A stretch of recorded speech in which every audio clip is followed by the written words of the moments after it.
Samuel. Okay, we're going to work on a new card because you guys finished the Beatitudes, and you did a really good job saying those with Mr. Jared last week. So now you can work on those more with your family, and we'll work on those with the elders as well. The new one that we're going to start, we're going to try something a little more challenging. I think that you guys have done a great job memorizing stuff. We're going to learn what each chapter of the book of Acts is about. So we're going to push through this and see if we can do it. The way that we're going to handle this, all right? I'm going to say Acts 1, and then I'll tell you what to say. Okay? And so I will say the chapter, and you tell me what it's about. So it's going to be a little more challenging, but I know you guys can do it really, really well. Okay? All right. Acts 1, Ascension of Christ. Acts 1, Ascension of Christ. Acts 1. Ascension of Christ. Acts 1. Ascension of Christ. Good job. All right, here we go. Acts 2, birth of the church. Acts 2. Birth of the church. Acts 2. Birth of the church. Acts 2. Birth of the church. Okay. Acts 1, Ascension of Christ. Acts 2, birth of the church. All right. Think we can do 3 tonight? You want to do 3? All right. Acts 3. All right. Let's be encouraging one another. Ready? All right. This one's 2 chapters. We're going to do Acts 3 and 4. Healing of the lame man. Acts 3 and 4. Healing of the lame man. Acts 3 and 4. Healing of the lame man. Acts 3 and 4. Healing of the lame man. Acts 1. Ascension of Christ. Acts 2. Birth of the church. Acts 3 and 4. Healing of the lame man. Acts 1. Ascension of Christ. Acts 2. Birth of the church. Acts 3 and 4. Healing of the lame man. All right, let's do that one more time. Acts 1. Ascension of Christ. Acts 2. Birth of the church. Acts 3 and 4. Healing of the lame man. All right, this is going to be good. I like good challenges. I think we're going to have a fun time with this. All right, so parents, you can get this on our list of our Bible. There it is. Our kids sing cards. You can get those and be working on those. All right. Okay. Reuben, Simeon, Levi, Judah, Dan, Naphtali, Gad, Asher, Issachar, Zebulun, Joseph, Benjamin. These are the 12 sons of Jacob. Reuben, Simeon, Levi, Judah, Dan, Naphtali, Gad, Asher, Issachar, Zebulun, Joseph, Benjamin. These are the 12 sons of Jacob. Jesus called them one by one. Peter, Andrew, James, and John. Next came Philip, Thomas too, Matthew and Bartholomew, James the one they called the less, Simon also Thaddeus, the 12th apostle Judas made. Jesus was by him betrayed.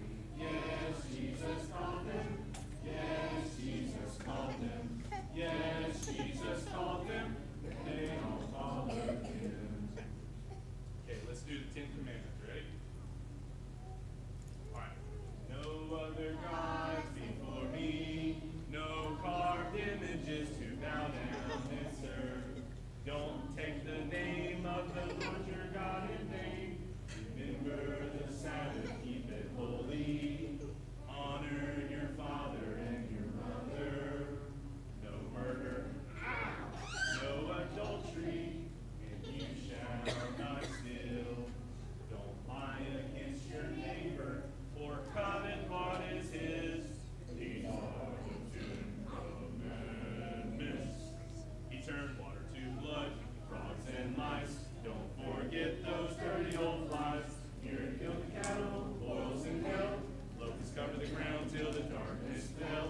Pharaoh pronounced the death of the firstborn. Okay, let's do the plan of salvation. Let's say it first. Ready? Hear, believe, repent, confess, be baptized, and live faithful. All right, let's sing it. Hear, believe, repent, confess, be baptized in the water. Rise up again to walk with Christ and live like you oughta. Hear, believe, repent, confess, be baptized in the water. Rise up again to walk with Christ and live like you oughta. The fruit of the Spirit's not a of the Spirit's not an apple. If you want to be an apple, you might as well eat it. You can't be a fruit of the Spirit, because the fruit is love, joy, peace, patience, kindness, goodness, faithfulness, gentleness, and self-control. Love, joy, peace, patience, kindness, goodness, faithfulness, gentleness, and self-control. The fruit of the Spirit's not a cantaloupe. The fruit of the Spirit's not a cantaloupe. If you want to be a cantaloupe, you might as well eat it, because you can't be a fruit of the Spirit, because the fruit is love, joy, peace, patience, kindness, goodness, faithfulness, gentleness, and self-control. Love, joy, peace, patience, kindness, goodness, faithfulness, gentleness, and self-control. The fruit of the Spirit's not a apple. The fruit of the Spirit's not an apple. If you want to be an apple, you might as well eat it. You can't be a fruit of the Spirit, because the fruit is love, joy, peace, patience, kindness, goodness, faithfulness, gentleness, and self-control. Love, joy, peace, patience, kindness, goodness, faithfulness, gentleness, and self-control. All right, good job. All right, let's do, actually we got a couple of coins to pass out tonight. I got them. All right. I have one that did the fruit of the Spirit, Stella Ray Boyd. And then one that did the Beatitudes, Benjamin Sullivan. Okay, all right, let's do our final questions. How do you know God is real? You can't get something from nothing. There's such a thing as right and wrong. Nature shows that it was designed. Jesus was raised from the dead. Okay, good job. All right, what is true success in life? Living your life and going to heaven when this life is over. What is true failure in life? Living your life and going to hell when this life is over. All right? Remember that right is always right, wrong is always wrong. It's never right to do wrong, and it's never wrong to do right. And that's right because the Bible's right. Okay? What's God's plan for marriage? One man or one woman for life. Why were you made? And because God made you, what does that mean? 1, 2, 3. Jesus loves you. 1 and 2. Jesus loves you. 3 and 4. He loves you more than you ever been loved before. 5, 6, 7. We're going to heaven. 8 and 9. His love is divine. Now we've sung right up to 10. We don't have time to sing it again. All right, good job. Y'all go back to your families.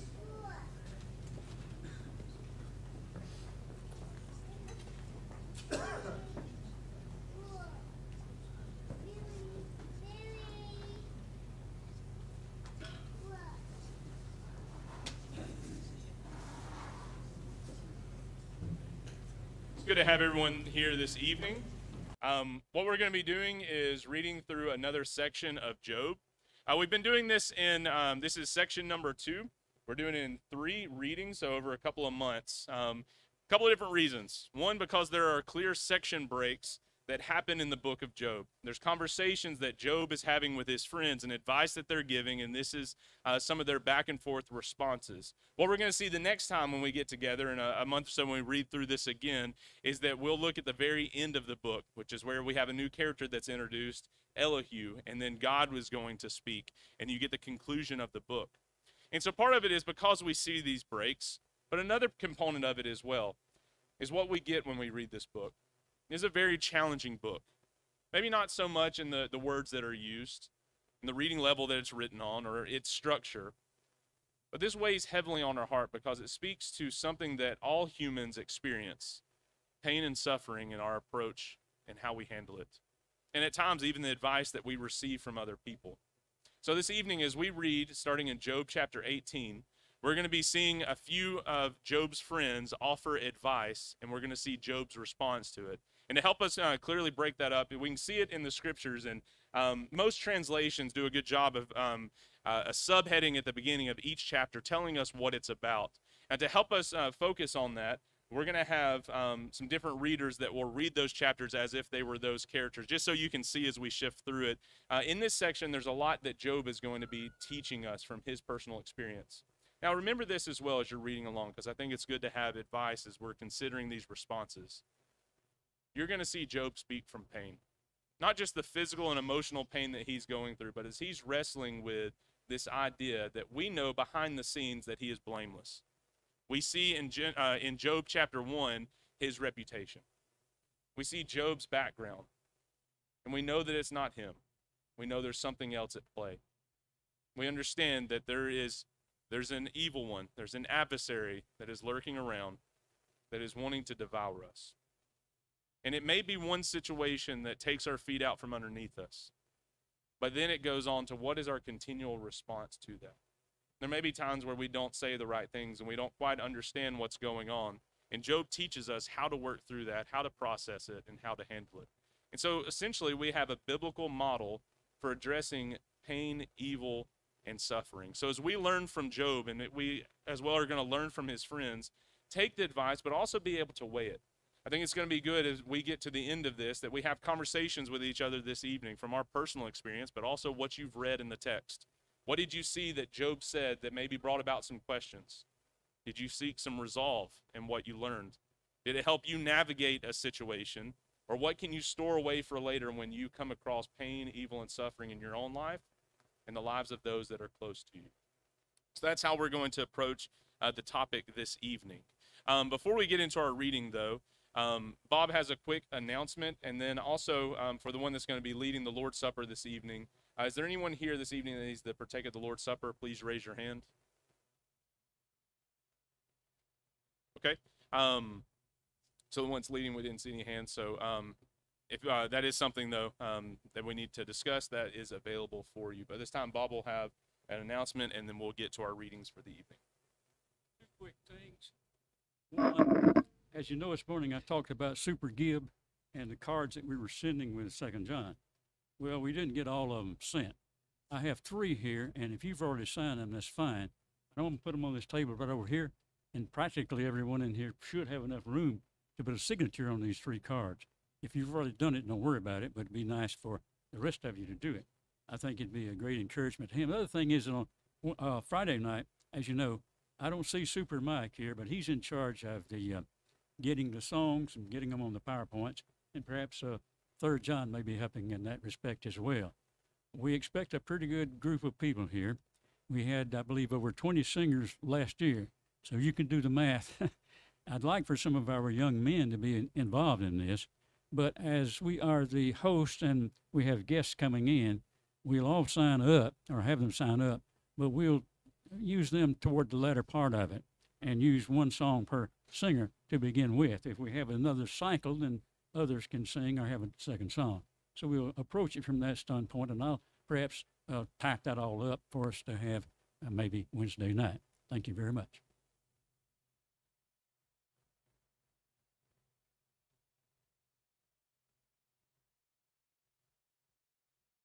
Job chapter 18, and the heading here before this passage in my Bible reads, Bildad speaks, God punishes the wicked. Then Bildad the Shuhite answered and said, How long will you hunt for my words? How long will you hunt for words? Consider, and then we will speak. Why are we counted as cattle? Why are we stupid in your sight? You who tear yourself in your anger, shall the earth be forsaken for you, or the rock be removed out of its place? Indeed, the light of the wicked is put out, and the flame of his fire does not shine. The light is dark in his tent, and his lamp above him is put out. His strong steps are shortened, and his own schemes throw him down. For he is cast into a net by his own feet, and he walks on its mesh. A trap seizes him by the heel, a snare lays hold of him. A rope is hidden for him in the ground, a trap for him in the path. Terrors frighten him on every side and chase him at its heels. His strength is famished, and calamity is ready for his stumbling. It consumes the parts of his skin. The firstborn of death consumes his limbs. He is torn from the tent in which he trusted, and is brought to the king of terrors. In his tent dwells that which is none of his. Sulfur is scattered over his habitation. His roots dry up beneath, and his branches wither above. His memory perishes from the earth, and he has no name in the street. He is thrust from light into darkness, and driven out of the world. He has no posterity or progeny among his people, and no survivor where he used to live. They of the west are appalled at his day, and horror seizes him of the east. Surely such are the dwellings of the unrighteous. Such is the place of him who knows not God.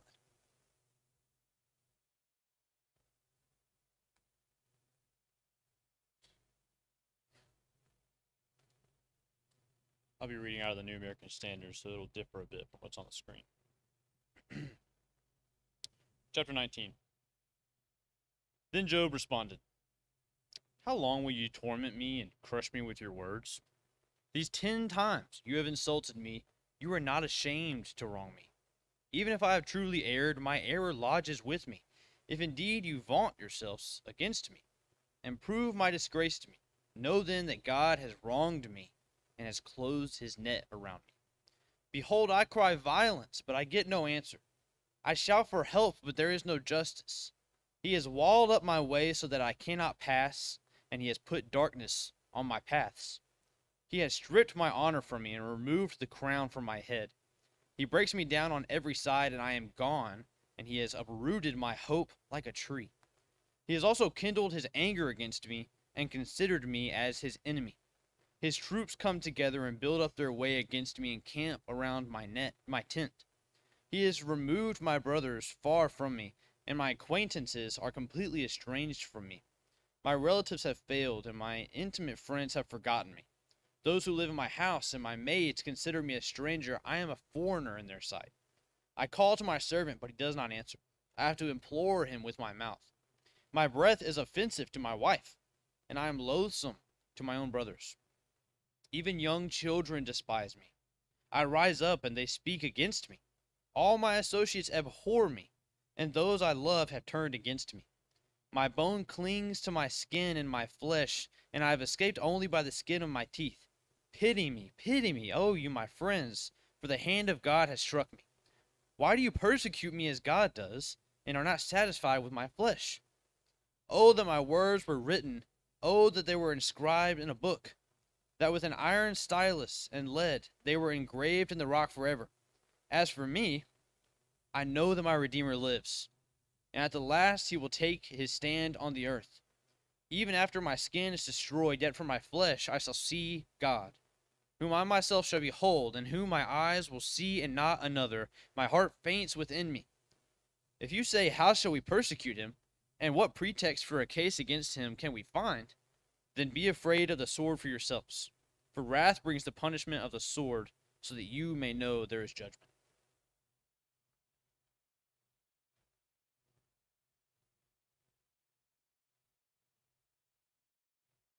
Then Zophar the Naamathite answered and said, Therefore my thoughts answer me, because of my haste within me.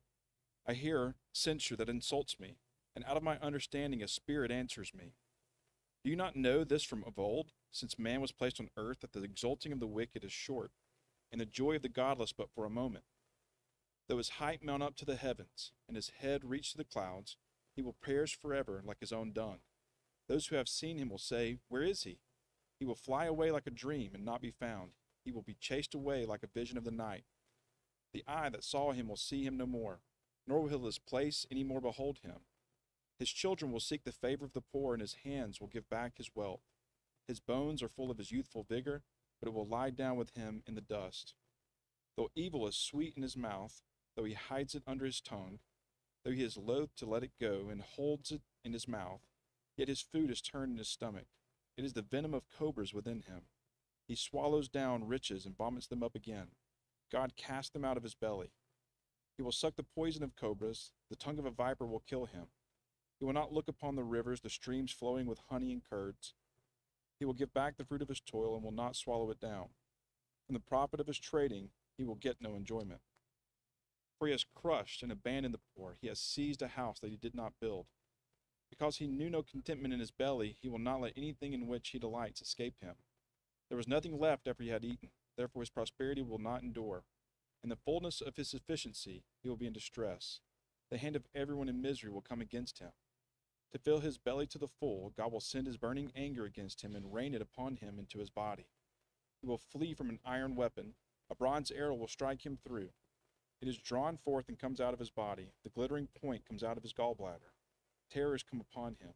Utter darkness is laid up for his treasures. A fire not fanned will devour him. What is left in his tent will be consumed. The heavens will reveal his iniquity, and the earth will rise up against him. Possessions of his house will be carried away, dragged off in the day of God's wrath. This is the wicked man's portion from God, the heritage decreed for him by God.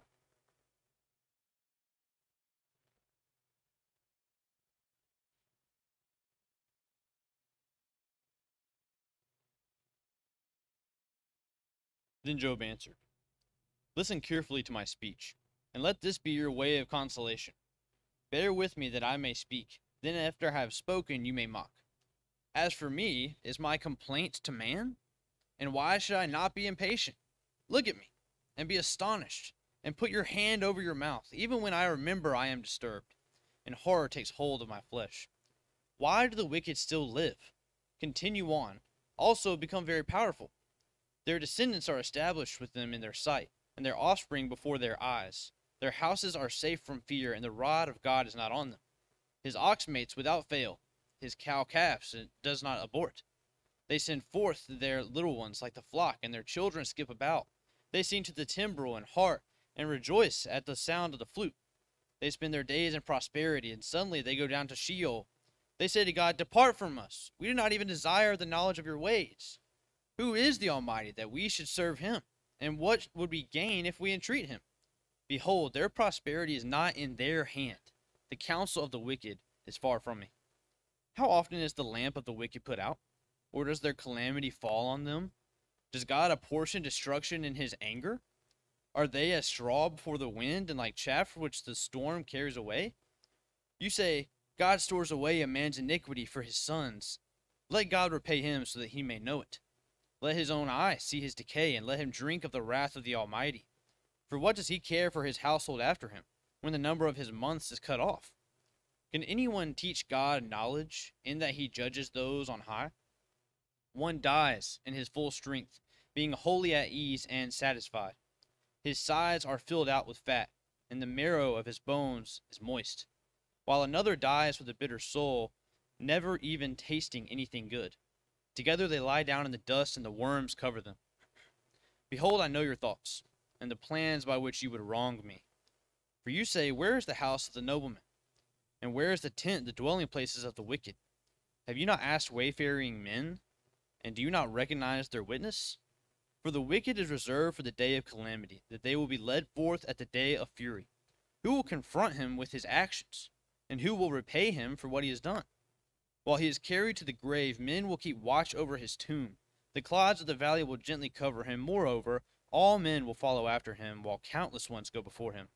How then will you vainly comfort me? For your answers remain full of falsehood.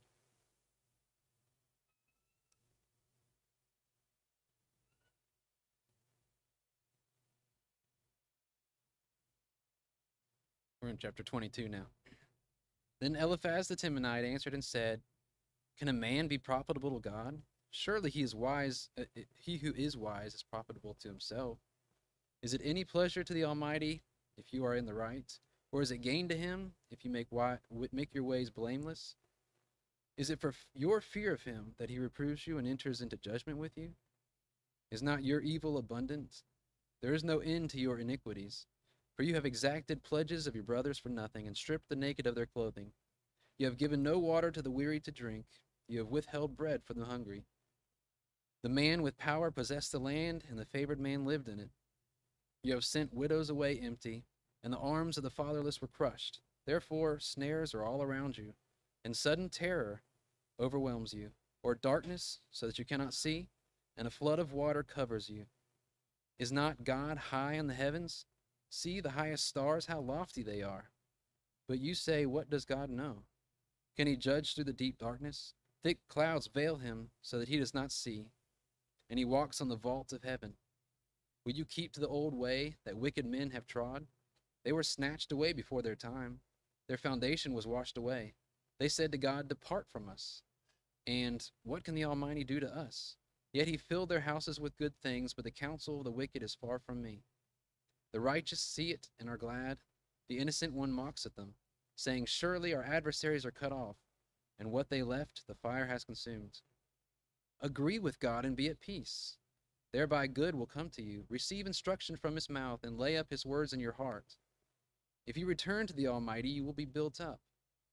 If you remove injustice far from your tents, if you lay gold in the dust, and the gold of Ophir among the stones of the torrent bed, then the Almighty will be your gold and your precious silver.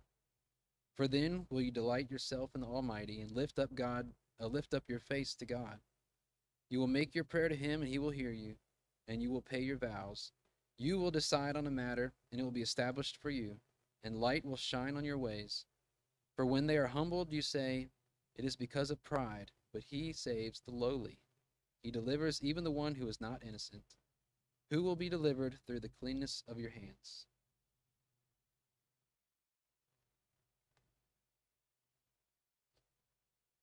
In case you've gotten lost in the many words, Job's friends are basically telling him just to turn back to God, and you'll be fine, and everything will be fixed. And this is what Job replies with. Chapter 23. Then Job replied, Even today my complaint is rebellion. His hand is heavy despite my groaning. Oh, that I knew where I might find him, that I might come to his seat. I would present my case before him and fill my mouth with arguments. I would learn the words which he would answer, and perceive what he would say to me. Would he contend with me by the greatness of his power? No.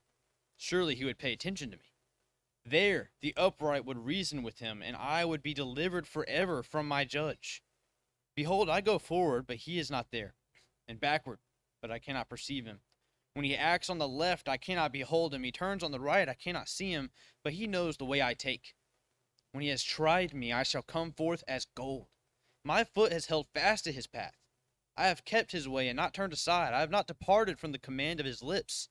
I have treasured the words of his mouth more than my necessary food. But he is unique, and who can turn him? And what his soul desires, that he does, for he performs what is appointed for me. And many such decrees are with him. Therefore I would be dismayed at his presence. When I consider, I am terrified of him. It is God who has made my heart faint, and the Almighty who has dismayed me. But I am not silenced by the darkness, nor deep gloom which covers me. Chapter 24. Why are times not stored up by the Almighty? And why do those who know him not see his days? Some remove the landmarks, they seize and devour the flocks. They drive away the donkeys of the orphans, and they take the widow's ox for a pledge. They push the needy aside from the road. The poor of the land are made to hide themselves altogether. Behold, as wild donkeys in the wilderness, they go forth seeking food in their activity, as bread for their children in the desert. They harvest their fodder in the field and glean the vineyard of the wicked. They spend the night naked without clothing and have no covering against the cold. They are wet with the mountain rains and hug the rock for want of a shelter. Others snatch the orphan from the breast, and against the poor they take a pledge. They cause the poor to go about naked without clothing, and they take away the sheaves from the hungry. Within the walls they produce oil. They tread wine presses but thirst. From the city men groan, and the souls of the wounded cry out, yet God does not pay attention to folly. Others have been with those who rebel against the light. They do not want to know its ways, not abide in its paths. The murderer rises at dawn. He kills the poor and the needy, and at night he is as a thief. The eye of the adulterer waits for the twilight, saying, No eye will see me, and he disguises his face. In the dark they dig into houses. They shut themselves up by day. They do not know the light. For the morning is the same to him as thick darkness, for he is familiar with the terrors of thick darkness. They are insignificant on the surface of the water.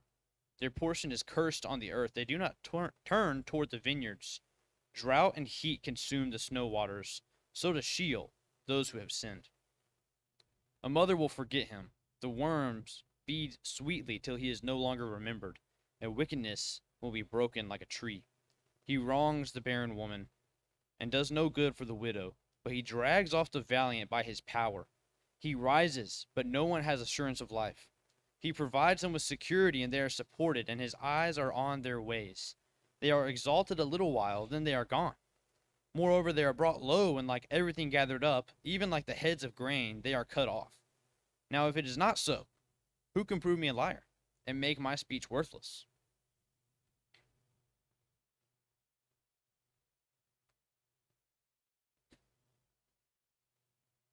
Chapter 25. Then Bildad the Shuhite answered and said, Dominion and fear are with God. He makes peace in his high heaven. Is there any number to his armies? Upon whom does his light not arise? How then can man be in the light before God? How can he who is born of woman be pure? Behold, even the moon is not bright, and the stars are not pure in his eyes. How much less man, who is a maggot, and the Son of Man, who is a worm?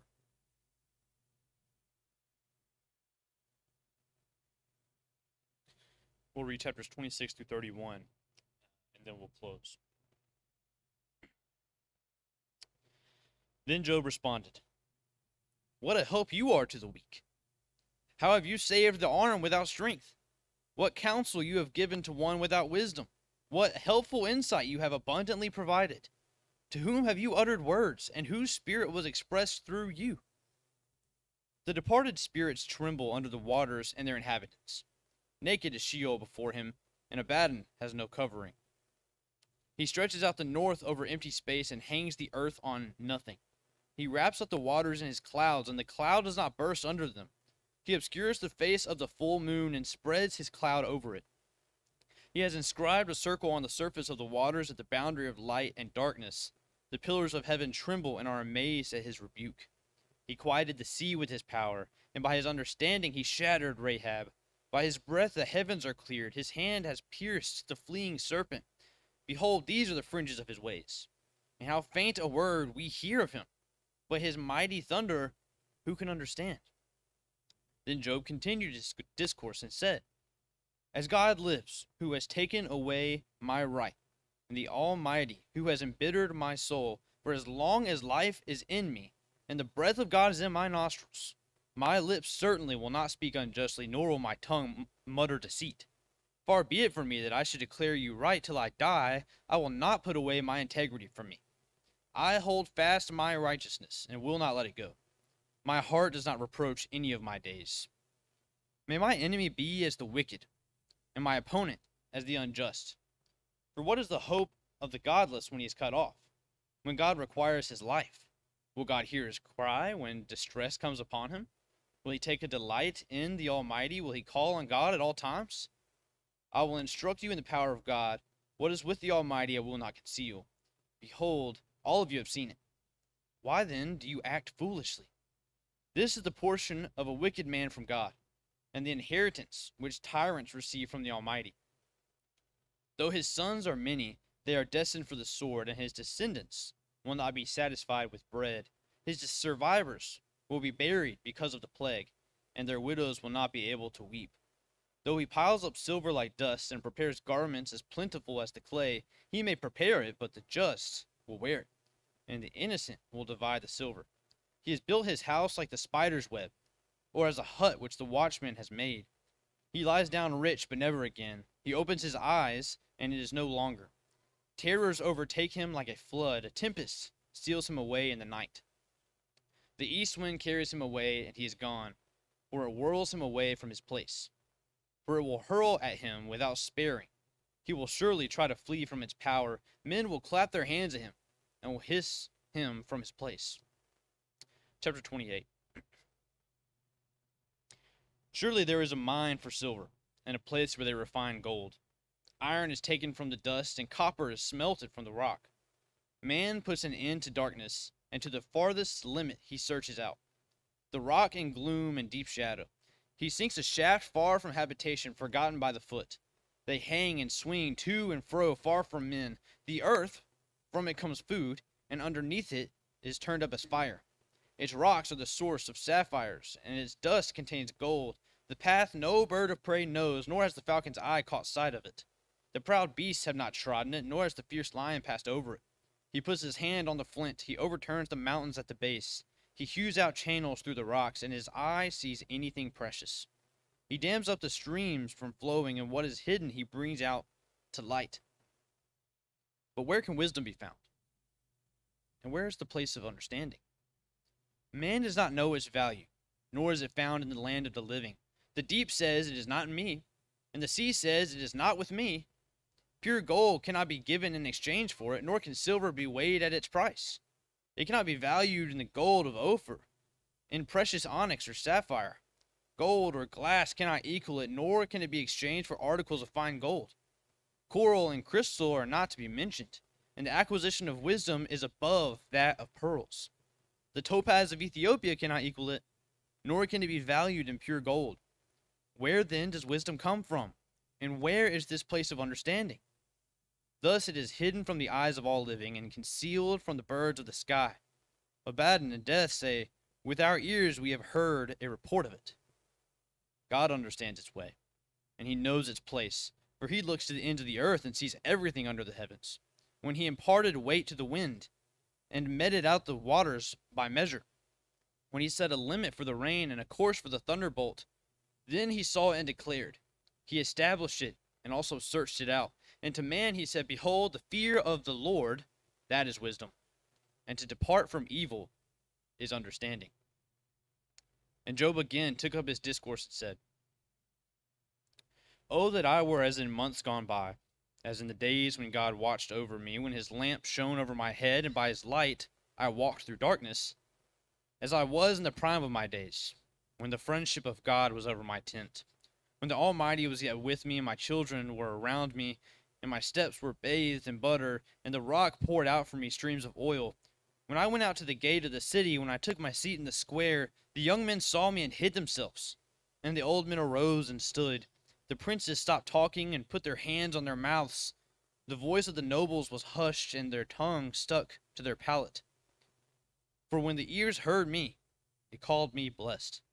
And when the eye saw, it gave witness of me. Because I delivered the poor who cried for help, and the orphan who had no helper. The blessing of the one ready to perish came upon me, and I made the widow's heart sing for joy. I put on righteousness, and it clothed me. My justice was like a robe and a turban. I was eyes to the blind and feet to the lame. I was a father to the needy, and I investigated the case which I did not know. I broke the jaws of the wicked, and snatched the prey from his teeth. Then I thought, I shall die in my nests, and I shall multiply my days as the sand. My root is spread out to the waters, and dew lies all night on my branch. My glory is ever new with me, and my bow is renewed in my hand. To me, they listened and waited and kept silent from my counsel. After my words, they did not speak again, and my speech dropped on them. They waited for me as for the rain, and opened their mouth as for the spring rain. I smiled on them when they did not believe, and the light of my face they did not cast down. I chose a way for them and sat as a chief, and dwelt as a king among the troops, as one who comforted the mourners.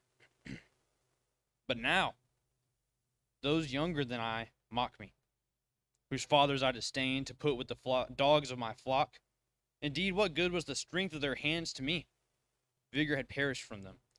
From want and famine they are gaunt, who gnaw the dry ground by night in waste and desolation, who pluck mallow by the bushes, and whose food is the root of the broom shrub. They are driven from the community. They shout against them as against a thief, so that they dwell in dreadful valleys, in holes of the earth and of the rocks. Among the bushes they cry out. Under the nettles they are gathered together. Fools, even those without a name, they were scourged from the land. And now I have become their taunt. I have even become a byword to them. They abhor me and stand aloof from me, and they do not refrain from spitting at my face, because he has loosed his bowstring and afflicted me. They have cast off the bridle before me.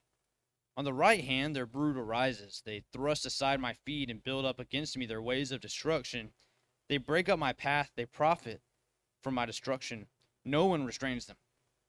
As through a wide breach they come, amidst the tempest they roll on. Terrors are turned against me. They pursue my honor as the wind, and my prosperity has passed away like a cloud. And now my soul is poured out within me. Days of affliction have seized me.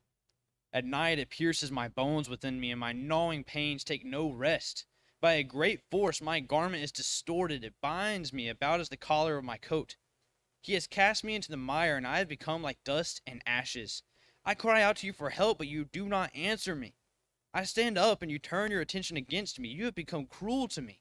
With the might of your hand you persecute me. You lift me up to the wind and cause me to ride, and you dissolve me in a storm, for I know that you will bring me to death and to the house of meeting for all living. Yet does not one in a heap of ruin stretch out his hand? Or in his disaster therefore cry out for help? Have I not wept for the one whose life is hard? Was not my soul grieved for the needy? When I expected good, then evil came. When I waited for light, then darkness came. I am seething within and cannot relax. Days of affliction confront me. I go about mourning without comfort. I stand up in the assembly and cry out for help. I have become a brother to jackals and a comparison of ostriches. My skin turns black on me, and my bones burn with fever. Therefore my harp is turned to mourning, and my flute to the sound of those who weep. I have made a covenant with my eyes. How then could I gaze at a virgin? And what is the portion of God from above, or the heritage of the Almighty from on high? Is it not calamity to the unjust and disaster to those who work iniquity? Does he not see my ways and number all my steps? If I have walked with falsehood and my foot has hastened after deceit, let him weigh me with accurate scales, and let God know my integrity. If my step has turned from the way, or my heart followed my eyes, or if any spot has stuck to my hands, let me sow and another eat, and let my crops be uprooted. If my heart has been enticed by a woman, or I have lurked at my neighbor's doorway, may my wife grind for another, and let others kneel down over her. For that would be a lustful crime. Moreover, it would be an iniquity punishable by judges. For it will be fire that consumes to Abaddon, and it will be uproot for all my increase. If I have despised the claim of my male or female slaves, when they file the complaint against me, what then could I do when God arises? And when he calls me to account, what will I answer him? Did not he who made me in the womb make him, and the same one fashion us in the womb?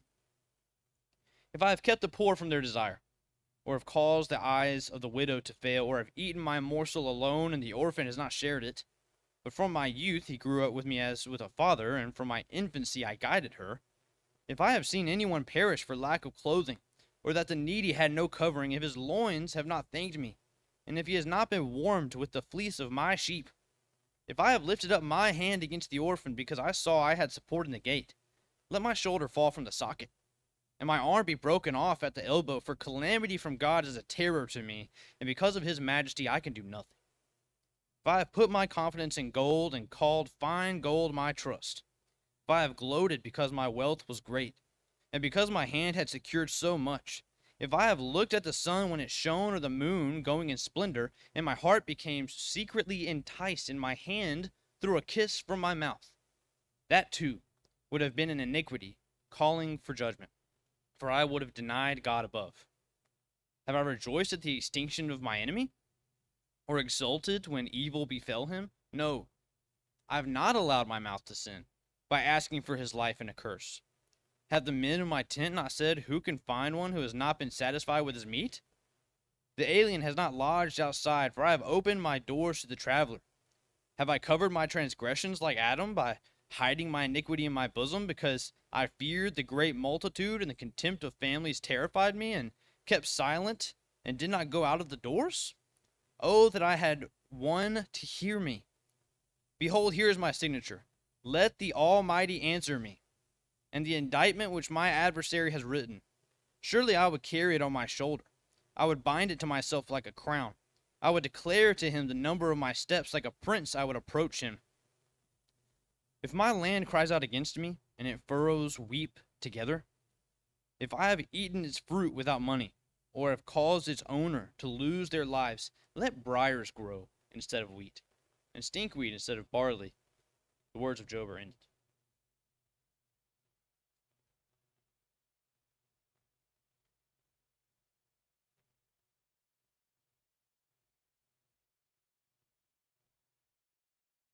Like I said, I know this is hard to read through when, a couple of different factors are at play. Some of the wording in there, but I think if you follow along with Job's intent and what he struggles with, I think this is how we feel many times in our lives.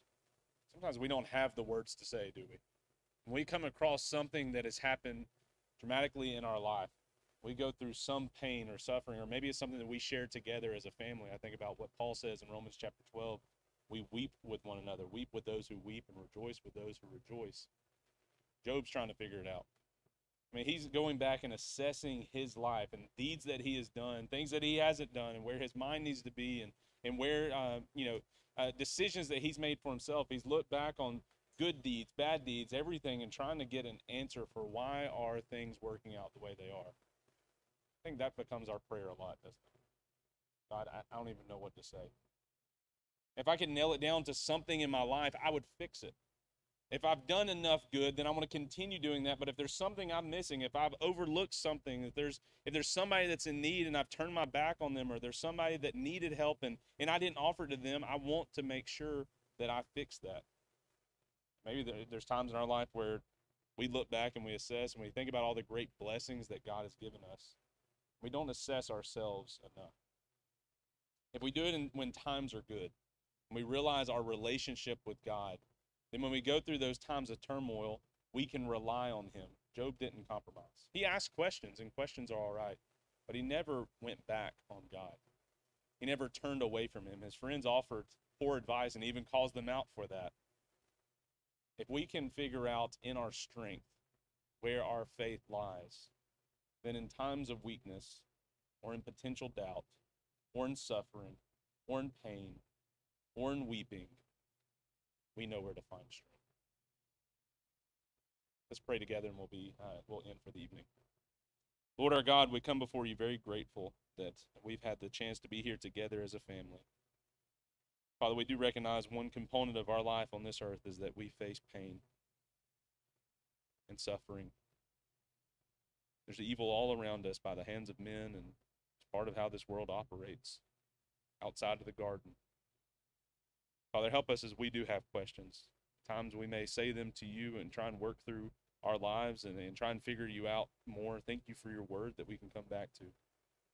As we read the words of Job tonight, where he said that, let his words be put into stone or written with an iron pen that somebody else may benefit from them. That's what we've done. Thank you for sharing that with us. Not that we may look down on him and think, Job, why did he say this and why did he do that? But we find ourselves in this story. Father, forgive us when we don't put our strength and our trust and our hope in you. Father, there's probably somebody here this evening, multiple people that are struggling with things right now. Pray that your word will sit deeply on their heart, that they will allow it to make a change in their life so that they can approach the issues they're going through right now. Father, as we conclude this evening and our time together, there is somebody that's struggling. I pray that as our conversations come out and we spend more time this evening, they'll be able to rely on your body, the church, body of your Son. Thank you for saving us, as we realize that when this life is over, no matter what we may experience here, it's just a slight momentary affliction, because we're ready for an eternal weight of glory waiting for us when this life is over. Whether short or long, whether today or tomorrow in the future, we look forward to being with you for all of eternity. Thank you for hearing us this evening. Thank you for giving us your word through Job. Praise to you in the name of Jesus. Amen.